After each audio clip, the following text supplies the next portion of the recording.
اعوذ باللہ من الشیطان الرجیم بسم اللہ الرحمن الرحیم وبہ نستعین رب اشرح لی صدری ویسر لی امری واحلل عقدۃ من لسانی یفقہوا قولی۔ پاک پروردگار خالق متعال اس کائنات کے کریم پروردگار کی بارگاہ میں حمد و ثنا عرض کرتے ہیں انتہائی خضوع و خشوع کے ساتھ کہ انشاءاللہ یہ ہماری ثنا اس کی بارگاہ میں مقبول ہو، منظور ہو، اور انشاءاللہ یہی حمد و ثنا جو ہے دنیا و آخرت کا نورانی سرمایہ قرار پائے۔ اس کے بعد درود و سلام ہے ان پاکیزہ انوار پر، ان انوار مطہرہ و قدوسیہ پر کہ جو اس کائنات میں مخلوق اول ہیں اور پروردگار کے فیوضات اس کائنات میں انہی کے سبب سے جاری و ساری ہیں۔ محترم ناظرین، آپ کی خدمت میں سلام عرض کرتے ہیں۔ پروگرام حدیث شناسی کے ساتھ حاضر ہیں اور یہ سلسلہ گفتگو جو ہے انشاءاللہ گزشتہ 2 نشستوں میں اور اس طرح آئندہ جو ہے وہ کچھ نشستوں میں جاری رہے گا۔ موضوع ہے ہمارا سید دو عالم سرکار ختمی مرتبت صلی اللہ علیہ وآلہ وسلم کی ذات اقدس کو ہم دیکھیں روایات کی روشنی میں آپ کی شخصیت کے کون سے پہلو جو ہیں وہ بیان کیے گئے ہیں۔ وہ حدیث روایات جو اہل بیت علیہم السلام نے بیان کی ہیں اپنے نبی کے بارے میں، اپنے جد کے بارے میں، امیر المومنین نے اپنے بھائی کے بارے میں، سیدہ نے اپنے والد گرامی کے بارے میں، اور باقی اوصیاء و اولیاء الہی نے اپنے جد امجد کے بارے میں کیا بیان فرمایا ہے۔ اور اس میں بھی کوئی شک نہیں ہے کہ پیغمبر اسلام کی حقیقی شناخت سوائے عطرت طاہرہ کے کوئی اور نہیں رکھتا۔ پیغمبر اسلام کی حقیقی معرفت سوائے پروردگار کے کہ وہ یقیناً پروردگار ہے، لیکن اس عالم امکان میں اگر کوئی معرفت رکھتا ہے نبی مکرم اسلام صلوات اللہ وسلم علیہ کی شخصیت کا، تو وہ سوائے عطرت طاہرہ کے کوئی اور نہیں ہے، اس لیے کہ یہ عطرت ہے جو تسلسل ہے نبی گرامی اسلام کی شخصیت کا، اور ان کی تمام تر اوصاف کا ظرف جو ہیں وہ آپ کی عطرت طاہرہ ہیں۔ امیر المومنین علی ابن ابی طالب علیہ السلام کے بارے میں ہے کہ جب حضرت نے نبی مکرم اسلام کا جسد اقدس اور جسد اطہر جو ہے وہ قبر میں اتارا تو ساتھ ہی یہ جملہ فرمایا بارگاہ ربوبیت میں، اللہم ان ھذا اول العدد و آخر الابد۔ بہت ہی گہرا جملہ ہے، بہت ہی اس کائنات کی نورانیت کا بھرا ہوا جملہ ہے۔ پروردگار یہ وہ ہستی ہے جو تیری بارگاہ میں آ رہی ہے، جو اول عدد ہے، جو اس کائنات میں آغاز خلقت اسی ذات سے ہے، وہ آخر الابد، اور تا ابد الآباد یہی ذات جو ہے وہ رہے گی۔ انہی اوصاف کے مالک ہیں اہل بیت علیہم السلام، اس لیے کہ اہل بیت جو ہیں وہ نبی گرامی اسلام کی تمام تر شخصیت اور ان کے اوصاف کے وارث ہیں، ان کے اوصاف کا ظرف ہیں۔ بالکل اسی لیے آقا دو عالم نے ارشاد فرمایا، انی تارک فیکم الثقلین کتاب اللہ و عطرتی۔ 2 چیزیں ہیں جو کہ پروردگار کا نبی، اللہ کا رسول، خاتم النبیین چھوڑ کے گئے ہیں، اور یہی وہ ہیں جو کہ اوصاف پیغمبر، معجزات پیغمبر، دین و شریعت کا تسلسل ہیں حضور سرور دو عالم صلی اللہ علیہ وآلہ وسلم کے بعد۔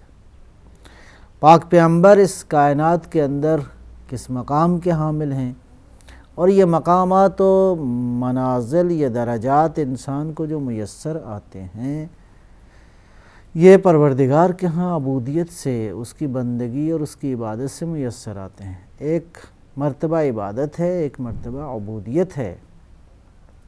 عبودیت کے جس مرحلے پہ ہمارے آقا و مولا رسول اللہ صلی اللہ علیہ وآلہ وسلم فائز ہیں، اس مرحلے پہ کوئی بھی نہیں ہے۔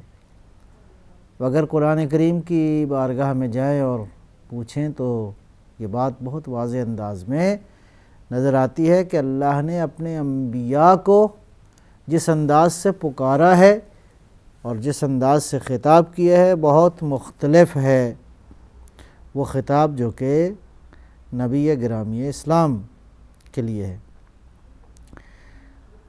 علماء بیان فرماتے ہیں کہ اگر یہ نسبتیں جو ہیں عبد الرزاق، عبد الرؤوف، عبد الباسط، عبد القابض، عبد الکریم، عبد الجلیل، یہ اللہ تعالیٰ کے اسماء جزیہ ہیں، لیکن وہ حقیقت جو اللہ کی کن ہے حقیقت کی طرف اشارہ کرتی ہے وہ ہو ہے۔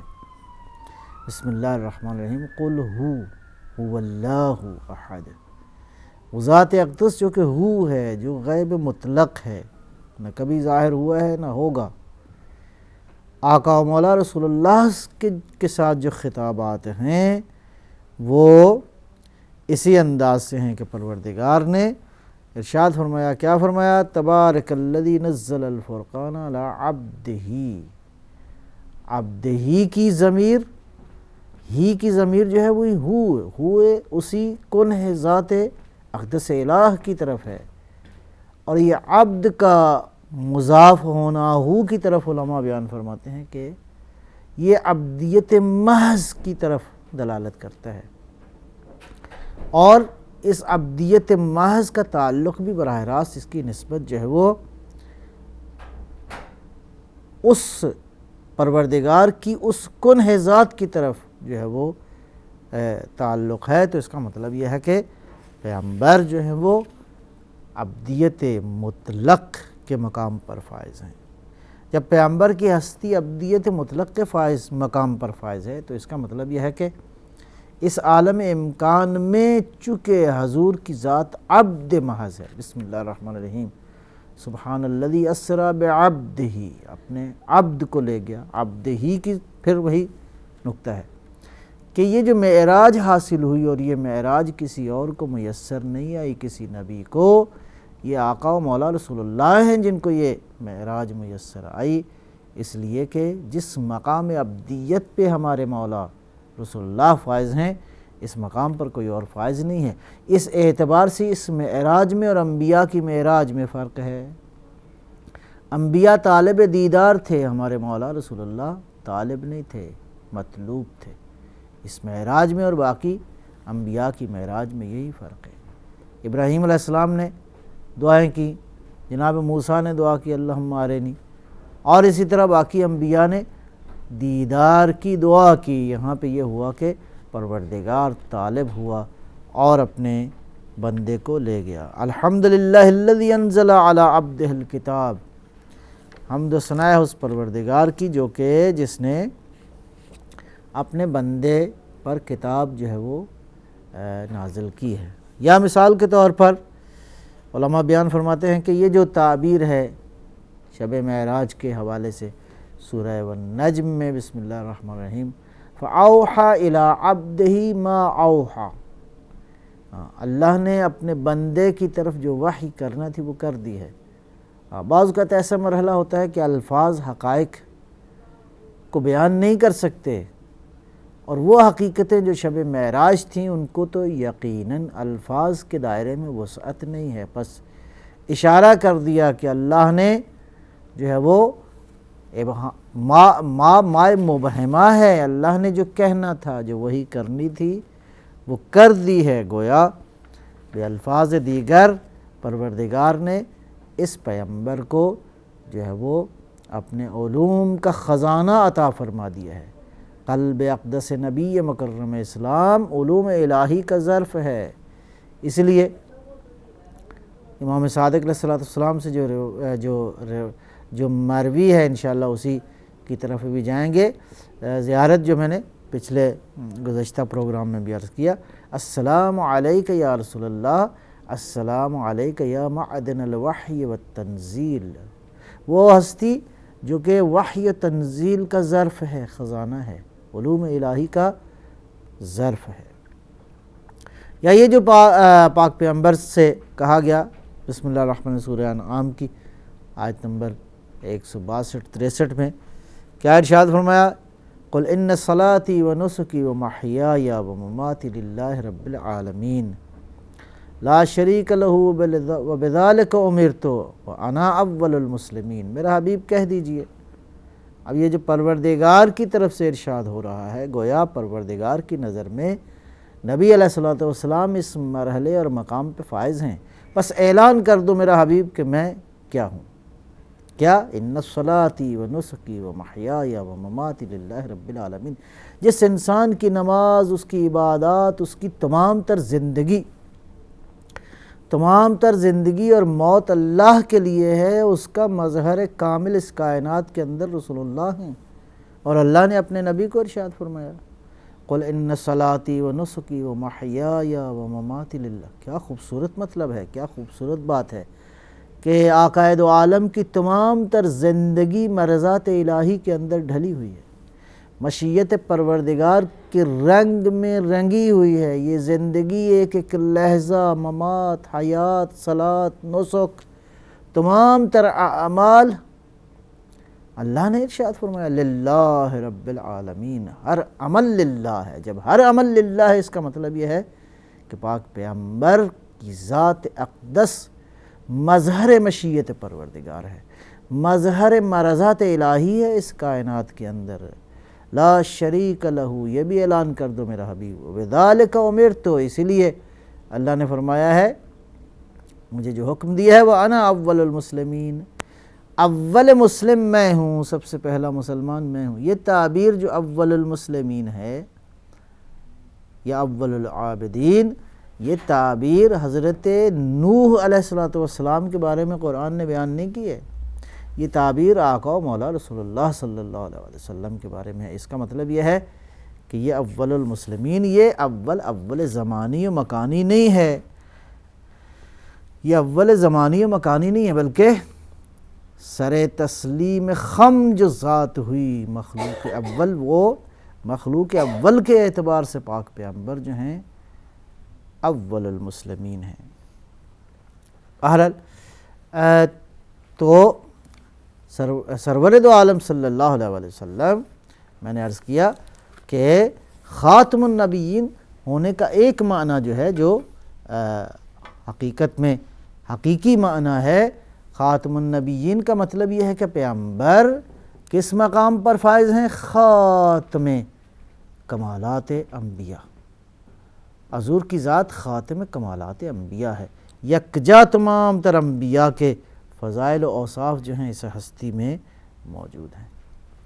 لہذا چلتے ہیں اس زیارت نامے کی طرف، زیارت کی طرف جو میں آپ کی خدمت میں تلاوت کا شرف حاصل کر رہا تھا۔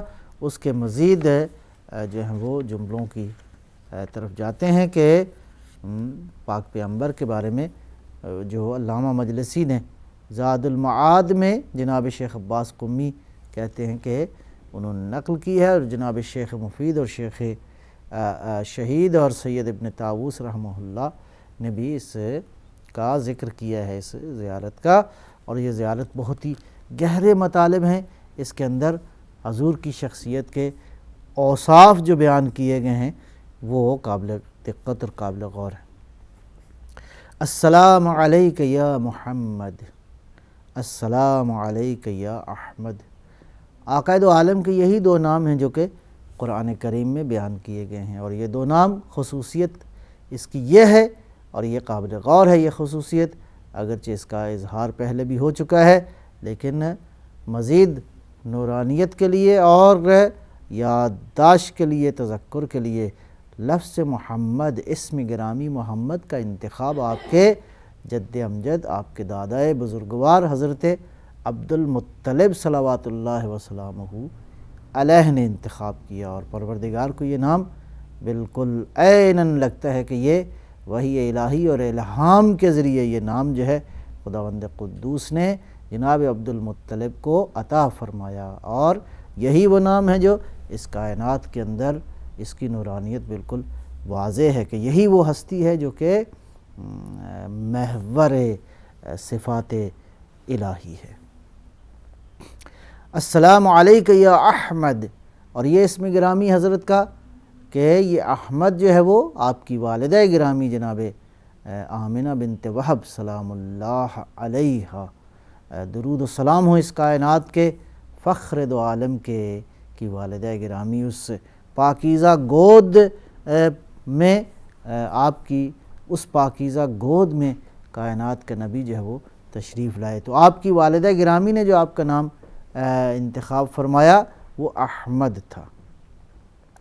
السلام علیک یا محمد، السلام علیک یا احمد، السلام علیک یا حجت اللہ علی الاولین والآخرین۔ سلام ہو اے پاک پیغمبر آپ پر کہ آپ اولین و آخرین پر حجت الہی ہیں۔ سبحان اللہ۔ تمام تر مخلوقات پر حجت کون ہے؟ اللہ کا رسول۔ جب تمام تر مخلوقات پر رسول اکرم صلوات اللہ وسلم علیہ حجت ہیں، یہ وہ زاویہ ہے، یہ وہ شناخت ہے جو اہل بیت نے بیان کی ہے اپنے جد امجد کی۔ اور یہ اکثر جو زیارات ہیں یہ امام صادق علیہ السلام یا امام باقر علیہ السلام سے روایت کی گئی ہیں۔ کیا فرماتے ہیں امام صادق علیہ السلام اپنے جد امجد کے بارے میں؟ یا حجت اللہ السلام علیکہ یا حجت اللہ علی الاولین والآخرین۔ یہ زاویے جو ہیں پیغمبر اسلام کی شخصیت کے سوائے اہل بیت کے کون بیان کر سکتا ہے؟ اس لیے کہ اہل بیت ہی در حقیقت حقیقی وسیع ہیں نبی مکرم اسلام کے۔ جو کائنات کی مخلوقات پر حجت ہے اس کا جانشین بھی ایسا ہی ہونا چاہیے، ظاہر ہے کہ، اور یہ ایسے جانشین سوائے عطرت طاہرہ کے کوئی اور نہیں ہے۔ والسابق الی طاعت رب العالمین، اور جو سابق ہے اطاعت پروردگار میں، اول العابدین اول المسلمین کون ہے؟ نبی اکرم۔ اور یہ بات بالکل واضح ہے، طے ہے، اہل بیت اسی نور کی کرنیں ہیں، جدا نہیں ہیں ہرگز، تمام تر اوصاف میں شامل ہیں حضور سرور دو عالم صلی اللہ علیہ وآلہ وسلم کے، اسی نور کا حصہ ہیں، اصلاً جدائی متصور نہیں ہے۔ والسابق الی طاعت رب العالمین، جس نور نے سب سے پہلے پروردگار کی اطاعت کی وہ یہی نور ہے، اور روایات میں موجود ہے معصومین علیہ السلام اہل بیت کی روایات میں کہ ہمارے انوار تھے جنہوں نے اس کائنات میں تسبیح کا آغاز کیا۔ والمہیمن علی رسلہ والخاتم لانبیائہ، سبحان اللہ۔ والمہیمن علی رسلہ، اور پیغمبر تمام تر انبیاء پر نگران ہیں، مہیمن ہیں، تسلط رکھتے ہیں، اس سے بالا تر ہیں، حضور کی ذات انبیاء سے بالا تر ہے، اور بعینہ ہی یہی وہ صفت ہے جو کہ قرآن کریم کی بھی بیان کی گئی ہے۔ قرآن کریم مہیمن ہے علی الکتب السماویہ، تمام تر آسمانی کتابوں پر جو غالب ہے، جس کا درجہ بلندتر ہے، جو نگہبان کی حیثیت رکھتا ہے، وہ اللہ کی آخری کتاب قرآن کریم ہے۔ بعینہ ہی یہ صفت جو ہے وہ آقائد و عالم کی ذات اقدس و اطہر میں موجود ہے۔ کیوں؟ اس لیے کہ قرآن کریم تجلی گاہ نور پیغمبر ہے، قرآن کریم اصلاً جلوہ گاہ اوصاف نبی صلی اللہ علیہ وآلہ وسلم ہے، ہر نبی کی شخصیت اس کتاب میں جھلکتی ہے، چھلکتی ہے، جو کہ وہ کتاب لے کے آتے ہیں۔ لہٰذا بعینہ ہی قرآن والی یہ صفت جو ہے عقائد و عالم کی ہے۔ والمہیمن علی رسلہ والخاتم لانبیائہ، اور انبیاء کا خاتم اور خاتم کمالات عقائد و عالم کی ذات ہے۔ والشاہد علی خلقہ، بہت ہی خوبصورت ہیں یہ باتیں، یہ مطالب اصل یہی ہے کہ آپ پیغمبر کی شخصیت کو جاننا چاہتے ہیں تو قرآن بیان کرے گا، آپ پیغمبر کی شخصیت کو جاننا چاہتے ہیں تو اہل بیت بیان کریں گے۔ حضور کی ذات اقدس کے اوصاف ان ہستیوں کے علاوہ، قرآن کریم کے علاوہ کوئی اور بیان نہیں کر سکتا۔ قرآن کریم یعنی خود بیان الہی، یعنی کلام الہی، یعنی پروردگار اپنے نبی کے جو اوصاف بیان کرتا ہے، وہ قرآن ایک بہت بڑا سرچشمہ ہے، اور دوسرا اہل بیت صلوات اللہ علیہم اجمعین جو کہ مظہر اوصاف نبی صلی اللہ علیہ وآلہ وسلم ہیں۔ لہذا یہ قابل غور ہے یہ باتیں۔ انبیاء کے حوالے سے فرمایا والمہیمن علی رسلہ، مخلوقات الہی کے بارے میں فرمایا والشاہد علی خلقہ، سبحان اللہ، تمام تر مخلوقات کا گواہ جو ہے وہ ہمارے مولا رسول اللہ ہیں۔ اور وہ واقعہ بھی موجود ہے تاریخ میں کہ کسی ایک جنگ میں کے بعد جو ہے وہ نبی مکرم اسلام کسی درخت کے سائے تلے استراحت فرما رہے تھے کہ حضرت ابو ذر رضی اللہ تعالی عنہ کے بارے میں ہے کہ انہوں نے پیغمبر کے بارے میں پوچھا، قریب گئے تو کوئی بات استفسار کرنا تھا آن حضرت سے، تو دیکھا کہ پیغمبر استراحت فرما رہے ہیں، آنکھیں بند ہیں، تو اب سمجھ میں نہیں آیا کہ حضور مطلب سو رہے ہیں یا جاگ رہے ہیں۔ تو دل میں خیال آیا کہ میں ایسا کرتا ہوں کہ درخت کی ٹہنی جو ہے وہ اس کو توڑتا ہوں، اور اس شاخ سے جو ہے وہ جو آواز پیدا ہوگی، اگر آقا جاگ رہے ہوئے تو میں اپنی بات کر لوں گا، ورنہ میں چلا جاؤں گا۔ جیسے ہی کہتے ہیں حدیث میں ہے کہ جناب ابو ذر نے شاخ کو توڑا تو پیغمبر کے چہرہ اقدس پر، چہرہ انور پر تبسم آیا اور ارشاد فرمایا، ابو ذر ہمارا امتحان نہ لو، میں سو بھی رہا ہوں تو اپنی امت کے اعمال کو دیکھتا ہوں۔ سبحان اللہ، وہ نور جو وہ حقیقتاً جو تجلی گاہ اور مظہر صفات جلال و جمال الہی ہے، اس پہ نیند آ بھی جائے تو نیند غالب اس انداز سے نہیں ہوتی کہ پیغمبر غافل ہو جائیں۔ کیسے ہو سکتا ہے کہ پیغمبر جو ہے وہ، لہٰذا وہ پیغمبر جو مخلوقات پر حجت الہی ہے، حجت الہی کا معنی یہ ہے کہ شاہد اعمال مخلوق ہے، والشاہد علی خلقہ۔ مولا امام صادق فرماتے ہیں اپنے جد کے بارے میں کہ ہمارے جد امجد نبی اکرم والشاہد علی خلقہ، تمام تر مخلوق کے اعمال کے شاہد ہیں، والشفیع الیہ، اور حضور جو ہیں وہ آپ کی جو ہے منزلت اس کائنات میں یہ ہے کہ شفیع ہیں اس کائنات کے اندر، اور ایسی شفاعت جو کہ کسی اور کو میسر نہیں ہے۔ والمکین لدیہ، سبحان اللہ سبحان اللہ، السلام علیکم یا رسول اللہ۔ اور نبی کہاں مکین ہیں، کہاں پہ رہنے والے ہیں، کس آپ کی رہائش گاہ کہاں پہ ہے؟ والمکین لدیہ، سبحان اللہ سبحان اللہ۔ نبی کا مقام، نبی علیہ السلام مکین ہیں کہاں پہ؟ مقام لدن، مقام قرب پروردگار، سبحان اللہ۔ وہ نبی جو لدیہ مکین ہے، جو قرب الہی پہ مکین ہے، مسلسل تا ابد وہاں پہ قیام ہے اس کا، سبحان اللہ۔ اور یہ تعبیر سوائے اس کے کہ جو وارث علم نبی ہے، جو ظرف رسالت خاتم النبیین ہے، یہ وہی ہستیاں بیان کر سکتی ہیں، اور وہ سوائے اطرت طاہرہ کے کوئی اور نہیں ہے۔ والمکین لدیہ، حضور کی ذات کہاں پہ ہے؟ لدیہ۔ اور یہ دیکھیں قرآن کریم نے جو اپنے اوصاف بیان کی ہیں اس میں بھی ارشاد فرمایا لدینا لعلی حکیم، انہ لدینا لعلی حکیم۔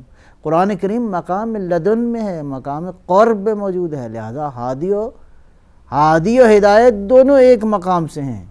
یہی وجہ ہے کہ ان میں ان کی نورانیت میں کوئی فرق نہیں ہے، ان کی حقیقت میں کوئی فرق نہیں ہے۔ والمکین لدیہ والمطاع فی ملکوتہ، سبحان اللہ سبحان اللہ سبحان اللہ۔ آپ کی عظمتوں پر سلام ہو یا رسول اللہ۔ کیا فرمایا امام صادق علیہ السلام نے؟ فرمایا کہ المطاع فی ملکوتہ، سبحان اللہ۔ وہ نبی جو ملکوت الہی میں مطاع ہے، کائنات اس کی اطاعت کرتی ہے، اللہ اکبر۔ بشر کرے نہ کرے، بہرحال چونکہ پروردگار نے اس کی مشیت کا فیصلہ یہ ہے کہ انسان خود اپنی معرفت حاصل کرے اور نبی کی اطاعت کرے، زبردستی نہیں ہے، زبردستی تو شیطان کو بھی نہیں کیا گیا۔ ہاں، جو اطاعت سے، اپنی رضا و رغبت سے جھکے گا، اطاعت کرے گا، وہ ملائکہ کی صف میں ہو جائے گا۔ لہذا کون نبی؟ المکین لدیہ والمطاع فی ملکوتہ۔ ملکوت اس کائنات کا باطن ہے، ملکوت کائنات کا ظاہر نہیں ہے، گویا وہ مخلوقات جو عالم کائنات کے باطن میں ہیں وہ کس کی اطاعت گزار ہیں؟ ہمارے مولا رسول اللہ صلی اللہ علیہ وآلہ وسلم، المطاع فی ملکوتہ، سبحان اللہ، اللہ کے ملکوت میں، ملکوت کائنات میں پاک پیغمبر مطاع ہیں، اور یہ اوصاف بیان کر رہے ہیں کہ ایسے نبی کا جان نشین وہی ہو سکتا ہے جو انہی اوصاف کا وارث ہو، انہی اوصاف کا جو ہے وہ وارث ہے۔ محترم ناظرین، ابھی ایک وقفے پہ وقفے پہ جائیں گے انشاءاللہ، نہیں تھوڑی دیر کے بعد۔ الاحمد من الاوصاف، وہ ہستی جو احمد من الاوصاف ہے، گویا پسندیدہ صفات کا مرکز پاک پیغمبر کی ذات ہے، المحمد لسائر الاشراف، سبحان اللہ۔ وہ محمد، وہ جو تعریف کیا گیا ہے، تعریف کرنے والا کون ہے؟ سائر الاشراف، تمام تر فضیلتیں محمد کی تعریف کرتی ہیں، سبحان اللہ سبحان اللہ۔ محمد کی ذات قبلہ ہے کس کے لیے؟ تقویٰ کے لیے۔ کس کے لیے؟ حکمتوں کے لیے۔ کس کے لیے؟ عبودیت کے لیے۔ کس کے لیے؟ نور کے لیے، علم الہی کے لیے۔ کعبہ کون ہے؟ ذات اقدس محمد مصطفیٰ صلی اللہ علیہ وسلم، جس کی تعریفیں کون کرے؟ خود عظمتیں کریں، خود نور جس کی تعریف کرے اس کو کہتے ہیں محمد۔ زہد، بندگی اور عظمتیں جس کی تعریف کریں اس کو کہتے ہیں محمد۔ اس کائنات کے اندر علوم جس کی تعریف کریں وہ ہے محمد صلوات اللہ وسلم علیہ۔ الکریم عند الرب، کون ہے پاک پیغمبر؟ مجھ پروردگار کے ہاں جس کا رتبہ ہی بہت بلند ہے، کریم ہے، صاحب کرم ہے، صاحب شرف ہے، الکریم عند الرب۔ والمکلم من وراء الحجب، سبحان اللہ، یہ تعبیر بہت قابل غور ہے مزید۔ حجابات کے پیچھے جس سے کلام کیا جاتا ہے وہ محمد مصطفیٰ ہیں صلوات اللہ وسلم علیہ۔ المکلم من وراء الحجب، جس سے کلام کیا جاتا ہے، نہیں کہا کہ طالب کلام نہیں ہیں لیکن اللہ اکبر۔ اور یہ روایت غالباً عرض کر چکا ہوں، پھر بھی عرض کرنے میں کوئی حرج نہیں ہے، بیان کرنے میں، کہ امام صادق علیہ السلام سے پوچھا کسی نے کہ یہ فرزند پیغمبر ہم نے سنا ہے کہ حضرت صلی اللہ علیہ وآلہ وسلم پہ جب جبرائیل آتے تھے وہی لے کے، تو آپ کی حالت جو ہے وہ اضطراب اتنا شدید ہوتا تھا کہ برداشت نہیں کر پاتے تھے۔ فرمایا نہیں، ایسا نہیں۔ فرزند پیغمبر کیسا ہے؟